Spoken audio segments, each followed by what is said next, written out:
Ωχ. Το πρώτο βήμα.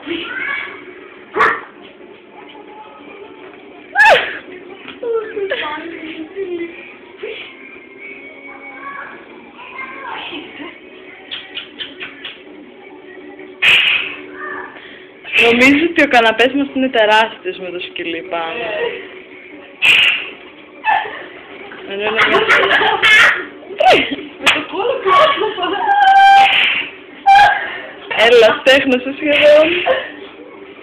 Πλάγια βήματα.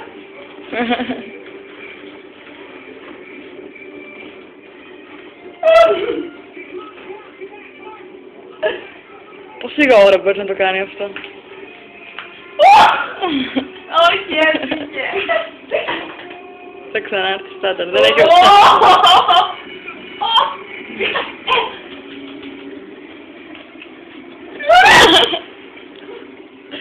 Θεέ μου. Πού πιστεύω.